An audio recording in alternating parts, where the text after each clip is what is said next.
Kan banyak orang berpikir kita berseberangan. Okay. Banyak orang kan melihat saya itu berseberangan. Padahal dari awal saya bilang, kita bahas di sini kan. Ya, Ibu Koni kan sangat bersahabat ya dengan Pak Prabowo. Saya nggak bersahabat lah, tapi paling nggak saya nggak ada masalah. Gitu. Makanya seolah-olah Bu Koni anti Prabowo. No. Kalau mereka dengarkan dari awal kita bicara, saya kan udah bilang Prabowo yes, yang nggak yes itu kan Gibran. Dan sekarang ini gimana Pak? Dari faktor sebagai pemimpin berkata seperti itu, mengata-ngatai partnernya, which is presidennya, ya kan? Kita aja yang dianggap berseberangan nggak pernah tega mengata-ngatai urusan. Kita harus menghormati presiden kan? Menghormati sangat lah. Calon waktu itu masih calon dong. Coba.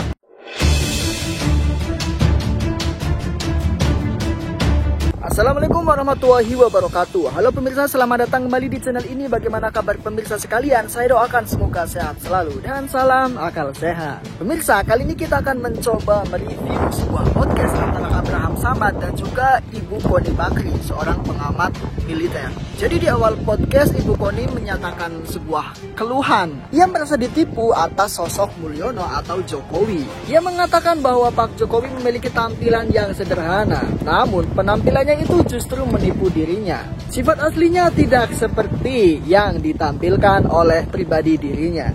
Dan yang kedua, ia meminta agar Pak Prabowo mempertimbangkan untuk mencari pengganti Gibran sebagai wakil presiden Indonesia atas buntut kasus Fufu Fafa yang viral belakangan ini. Mari kita simak bersama videonya dan harap tonton sampai habis agar tidak gagal paham. Ya dulu, berarti Jokowi ini, Mulyono, memberikan beban berat bagi Presiden Prabowo ya? Kayaknya bukan cuma Mulyono ya Pak. Kita pernah bahas di sini Pak. Okay. Saya dia nggak mau dengerin kita sih. Coba waktu itu dia dengerin kita Pak ya. Anaknya ini nih sekarang kan jadi masalah. Okay. Emang Tuhan tuh nggak tidur, saya bilang juga. Loh, kita lagi anteng-anteng di Rusia Pak. Aku pas bangun kayaknya apa nih Fufu Fafa.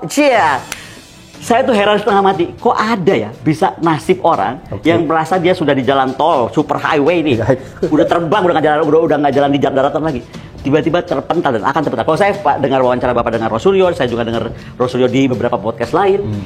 Berat atau kita akan dibilang dan ditertawakan dunia betapa bodoh kita kalau pura-pura nggak tahu. Karena ternyata nomornya berhubungan dengan nomor telepon dia saat pendaftaran di mana? Wali kota. Jadi nggak bisa dipungkiri. Jadi ini sekarang nih, pertama nggak bisa dipungkiri. Kedua, sampai mana sih dia mau bohong? Yang ketiga, sampai kemana sih saya aja yang baca calon presiden kita yang akan dilantik dikata-katai seperti itu yang sangat tidak pantas. Ginilah kalau mau dianggap ya, kan banyak orang berpikir kita berseberangan. Banyak orang kan melihat saya itu berseberangan. Padahal dari awal saya bilang, kita bahas di sini kan. Ya, Ibu Koni kan sangat bersahabat ya dengan Pak Prabowo. Saya nggak bersahabat lah, tapi paling nggak saya nggak ada masalah. Pernah ada masalah yang waktu saya meluruskan soal 1760 triliun cara belanjanya. Dan beliau orang yang sportif, saya dipanggil waktu itu ke Kementerian Pertahanan, ada Pak Dasko, ada Pak Sahroni. Dan kita berdiskusi, dan akhirnya nggak dibanyakan juga 1760 triliun itu. Artinya beliau mendengar dong. Nggak lama dari itu saya kena COVID. Saya kena COVID yang berat Pak, yang Delta kalau nggak salah. Dan saya itu harus di karantina full di Rumah Sakit Angkatan Udara, di Halim. Itu beliau dari Prancis Pak, itu kirim saya obat. Pak Prabowo itu orangnya kayak begitu kan, memang dia sama kucing aja dia care, apalagi sama orang. Care ya. Tapi masalah ini kan orang-orang yang, kalau saya bilang bukan sekeliling dia Pak, sekeliling istana waktu itu yang menganggap wah bahaya nih gitu kan, pecahin gitu. Makanya seolah-olah Bu Koni anti Prabowo. No. Kalau mereka dengarkan dari awal kita bicara, saya kan udah bilang Prabowo yes, yang nggak yes itu kan Gibran. Dan sekarang saya nggak tahu Pak Jokowi nonton ini nggak ya? Kalau dia nonton harusnya dia nyesel dunia akhirat Pak. Kalau aja dia diem waktu itu dengerin kita ya, kan nggak separah ini Pak. Sekarang lebih malu mana? Lebih malu dulu dia mundur, anaknya nggak jadi masuk, daripada udah sampai tinggal mau dilantik nih, seluruh dunia ahli-ahli IT semua mempersoalkan kita satu dua aja Pak, jangan anak yang lain. Katanya anak yang di jauh di Mato itu juga ada masalah. Anak yang kemarin juga gara-gara hamil ada masalah. Yang ini aja deh.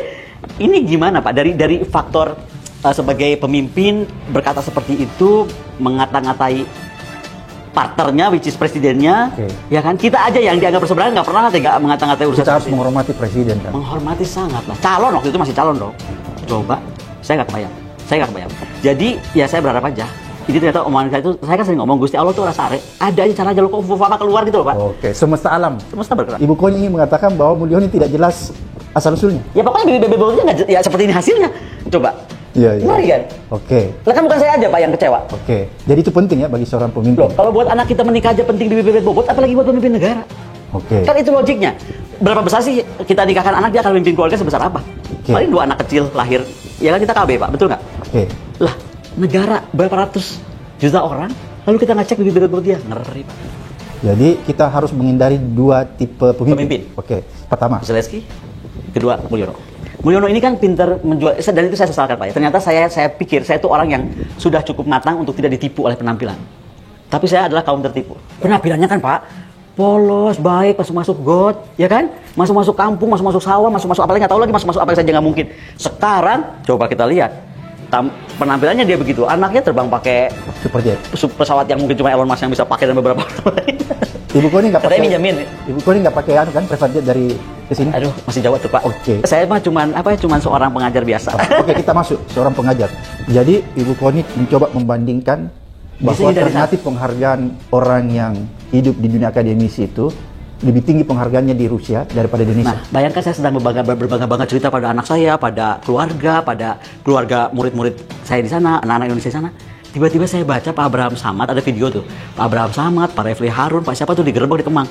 Ini negara saya ini jadi apa ya? Ada para pemikir, dari bukan cuma pemikir loh. Iya. Para orang yang sudah expert pernah berpengalaman, Iya. mau berdiskusi tukar pendapat Tentang negara. dan itu dijamin oleh undang-undang. Saya lupa pasalnya lah. Bapak lebih tahu pasal berapa kita boleh kebebasan berpikir dan berpendapat. Kok digerebek begitu aja? Oleh preman? Saya nggak tahu oleh siapa, tapi itu juga katanya preman. Kemudian katanya ada juga video-video premannya sama polisi. Preman yang disuruh. Tapi kemudian ada juga, saya baca polisi sedang mencari para preman, jadi udah nggak ngerti lah. Ya. Jadi kadang-kadang saya tuh pikir Indonesia ini kok jadi main drama ya sejak Mulyono. Kenapa jadi ketularan ya? Iya. Kayaknya ini mesti di stop deh. Saya dengan segala hormat minta Pak Prabowo, drama-drama model Pak Mulyono ini dihentikan. PR kita terlalu banyak, Pak. PR kita terlalu banyak. Harusnya nih Pak ya, kalau si Fufu Fafat sadar nih, mundur deh. Jauh banget. Oke, Bu Koni, kembali lagi. Yes. Jadi ini kan saya udah paham nih cara berpikirnya Bu Koni. Agak aneh, Pak ya? Oke, kita tetap harus berperan ya dalam isu perdamaian nasional ya, perdamaian Dari situ internasional. belum selesai Pak. Oke. Jadi gini, betul isu perdamaian. Tadi saya udah bilang kan, Bung Karno itu bisa jadi terhebat di bumi bagian selatan, pertahanan kita karena kerjasama. Kemudian apa? Jangan ngomong anggaran. Ngomongnya apa?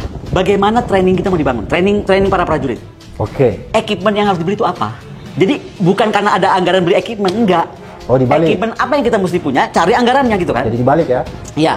Lalu bagaimana tentang sistem personil kita dibina? Ya kan? Kemudian bagaimana infrastruktur dibangun? Oke. Infrastruktur kan nggak selamanya cuman beli Pak, tapi bisa gini, kita beli alat yang canggih, misalnya alat cyber atau alat-alat apa yang sangat sensitif, termasuk kapal selam. Itu kan penempatannya juga infrastrukturnya harus jelas Pak, nggak bisa di tempat sembarangan atau di tempat itu ya. Atau berbahaya misalnya tidak bisa terjaga dengan baik. Kemudian apalagi doktrin kita mesti berubah. Tadi kan saya sudah bilang dari doktrin yang defensif pasif, kan dulu kita sekarang kan defensif pasif doktrin. Harus ofensif pasif. Harus ofensif pasif karena kita udah mesti ngukur, ini spill overnya udah bisa kena Natuna nih. Kita jangan sampai kena Natuna misalnya. Jadi konsep itu dipakai Rusia, ofensif pasif.